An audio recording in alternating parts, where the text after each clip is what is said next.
Hey everybody, hello, welcome back. If you saw our first A-liner video, it wasn't that informative, but at least it did show you what A-liner is. But in this one, I'm going to show you exactly how it goes up and show you a few adjustments that we've had to make. So here we go. Okay, first of all, my Mazda pickup had seen its days. It had like 250,000 miles on it. So we needed a new vehicle anyway. We knew we were going to get a pop-up or an A-liner, so we opted for a Ford Escape. And the reason we did so, because a lot of these little SUVs, I mean, you know, the RAV4s and the Hyundais, or you know, what have you, they're all pretty much the same. But Ford has this EcoBoost. Most of the towing capacity on these small SUVs is 1,500 pounds.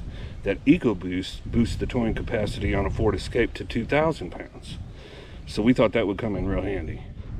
So this A-liner that we got, I still have it covered up here. Gonna open it up here in a little bit, but this thing weighs between 1,200 and 1,300 pounds. We interrupt this program to bring you an information correction. The 2018 A-liner Scout weighs exactly 1,395 pounds. It has an electronic braking system that has to be hooked up to your light connection on your vehicle, and the 4-pronged light plug that you see me holding in my hand was what the hitch installers installed, and I had to replace it. We now return to our regularly scheduled program. So even when we got it fully loaded with whatever we want to put in there, I can't see us going over 1,500 pounds. So when we pulled it so far, you hardly notice that you're pulling anything, unless you're going up a steep hill or something. So it pulls real easy. Now the first thing we had to do was get a tow bar and hitch installed. So we did that at a local trailer place called B&B Trailers in St. Augustine. I wanted that done professionally because I wanted it to be good. But first, let me talk about the lights.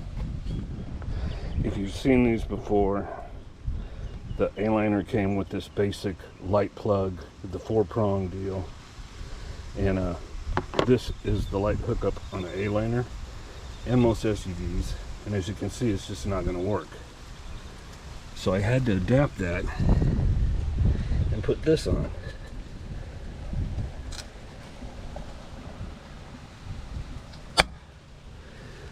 I think that whole thing with the wires and everything cost like 20-25 bucks. Our A-liner has a couple features that I don't have hooked up because just to start off, basically, I just wanted to get the blinkers, brake lights, and the running lights working. So I've got all that wired up. And it's real easy to do. You can find diagrams on how to do that online. But this A-liner, as I think most of them do, has a charging feature, which, like I said, I don't have hooked up yet. But you can hook up to your battery in your car, and you have to run a wire all the way back and hook up to the plug there, where while you're driving, it'll charge up your battery. It'll charge up your A-liner battery. Which, you know, we haven't done any boondocking or anything like that yet, but we will down the road, so I'll probably eventually hook that up. Also, these A-liners have their own braking package. It senses the brakes on your car and mimics it, so you're also braking your trailer at the same time you put your brakes on. And you have to order a kit or an adapter type thing for that. I think it costs, I've seen it online, it costs like 30-40 bucks. And you have to hook that up in line with your wiring for your trailer. And you know, so far here on the flat ground here in Florida, we haven't needed it. I mean, this thing pulls so easy. But down the road, as we take some more trips, if you're going through the mountains or something like that, that's probably going to come in handy. So that's something I'm eventually going to do. All right, in this video, for people who aren't familiar with the A-liner at all, I'm going to show you exactly how easy it is to set this thing up. Go through all the steps. All right, there's one of these latches on each side. You just unlatch it.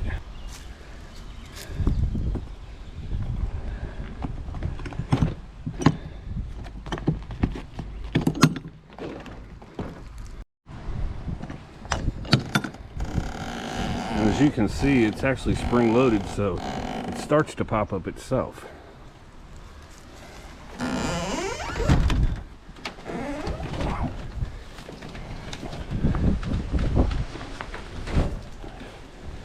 push it up till it catches up there on both sides. Watch it pop into place. Alright, and then you just grab and pull out your little step here. Okay, there you go. Slides out. Open up your door. Then raise the other side of this door so you can step in. And then basically you can see your two sides fold down on top of each other. So you gotta bring this door this way and then lift each side up. Alright, I was trying to do that by myself. I got some help here. So we lifted the one side up and you come up here and there is a latch.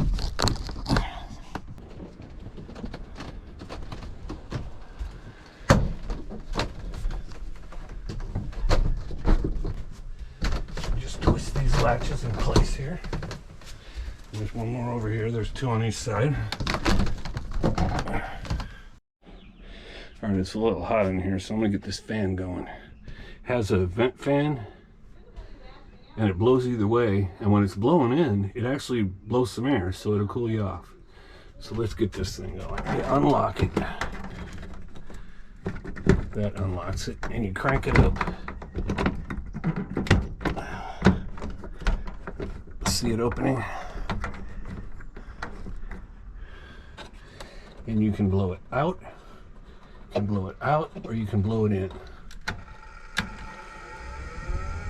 Yeah, feels good. It's got 3 speeds. Works good. The windows come with these cool little curtains. They Velcro and snap. So see, you can I'm doing this one-handed, but still you can do it better two-handed. But see, hold them open. There's another one down there. There's actually a snap here for this one. Snap on this side.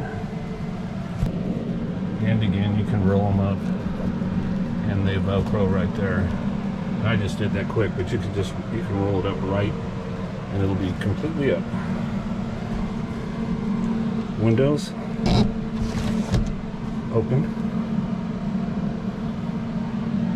or slides closed. Has a latch, so that's a really cool feature. These windows on the side, they have these blinds that fold down. That happens on both sides. Open this side up. It's cool the way those things slide down. Now here's our small counter area. Ours has a sink, no stove, which I'm glad. We do have a refrigerator. This refrigerator actually works really nice. Plenty of room in there. It's like a hotel or cabin refrigerator. It's got a snap so the door doesn't come open when you're driving. Under the sink here, you have storage. Not bad. It's where we keep most of our cooking gear. We do use this sink for washing dishes, believe it or not. And when not, we have a cutting board. Fits right over there. I'll show you that later. And then this whole area is countertops. But you don't have bathrooms in these things. So I'll show you something we discovered. We used to do something similar when we tent camped. Little plastic 5-gallon bucket. You know, I bought a nice new clean one so it looks good. But check this out.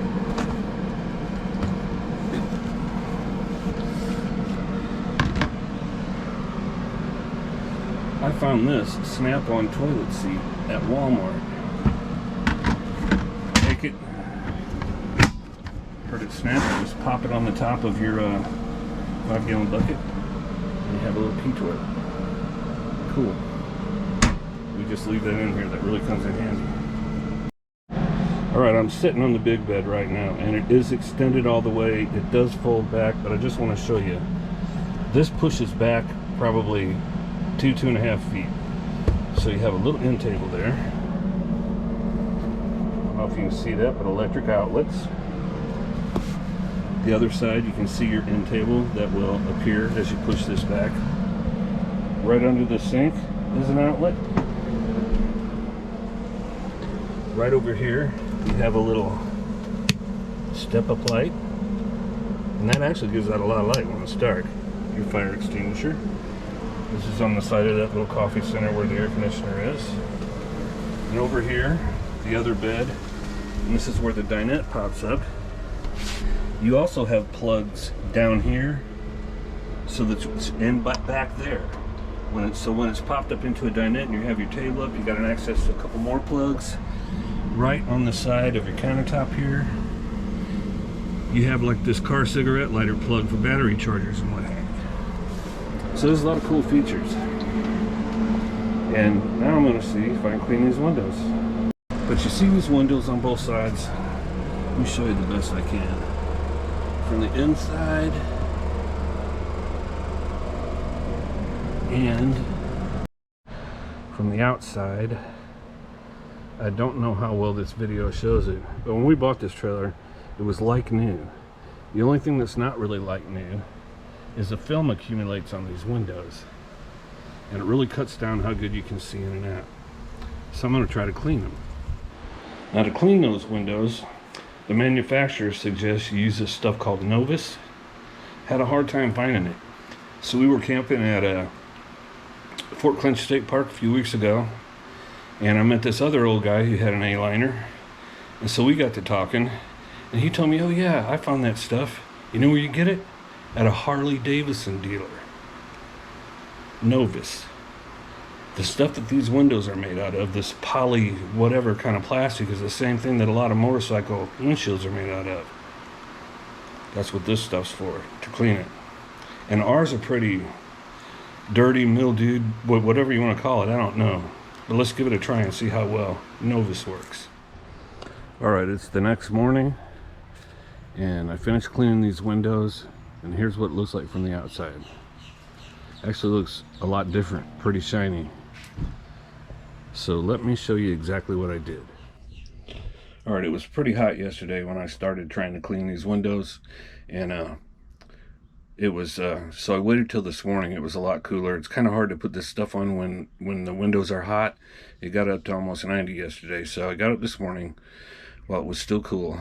I used the Novus yesterday, and it made a difference, but I wanted to get it better. So I pulled out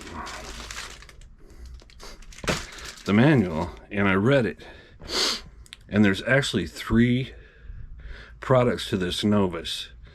The Harley shop that I went to only had 1 and 2. 1 is the plastic clean and shine, 2 is a fine scratch remover, and 3 is a heavy scratch remover. And I needed that to get this film off of here, and they didn't have it. So here's what I used. There's a Novus 2, as you can see, that's fine scratch remover. Novus 1 is a clean and shine, it's like a polish and a repellent. It repels the dust and the, everything else that's going to get on there and cause a film. But I looked around in my garage, and I had this good old turtle wax scratch and swirl remover. So when I pulled the manual back out and I read it, it said, do not use car polish or wax unless you're removing heavy scratches. So I figured, what the heck, I'm removing heavy stuff. So I tried that turtle wax scratch and swirl remover this morning. It's not perfect, but let me show you this, man. You can actually see out now. I mean, there's still some water spots on there I could not get off, but that's such an improvement from what it was. So I'm actually happy with the way it worked.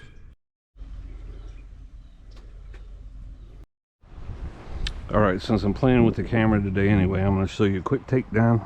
We get ready to put this thing away, and we're going out next week.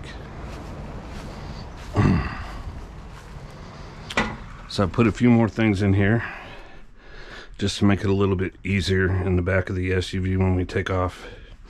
Have a little more room. So make sure you, well, at least I do, I put these curtains down.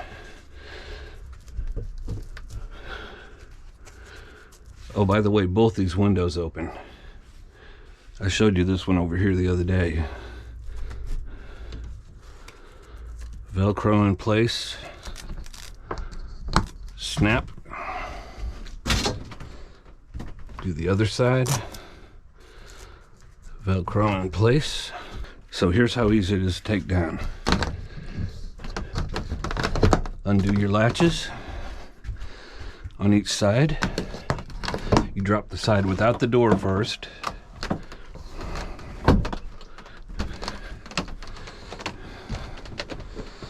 And it folds down just like that. Come over to this side and do the same thing.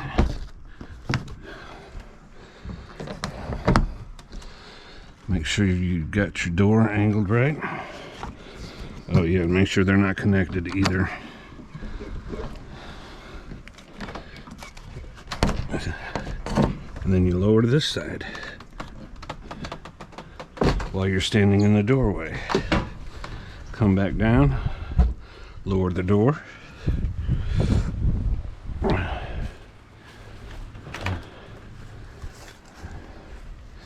You got to come over to the right side and unconnect it, and you can see it starts to come down on its own.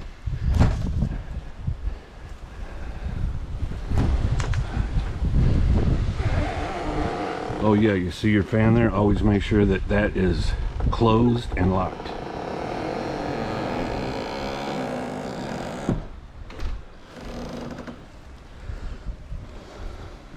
Shut your door, bring it down. Latch number 1.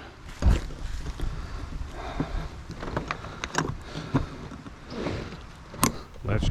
Okay, so this is our Aliner 2 video. Setup, takedown, cleaning the windows, and a few more things thrown in. So please remember to like, subscribe, hit the notification button. Come back for more videos, and happy camping.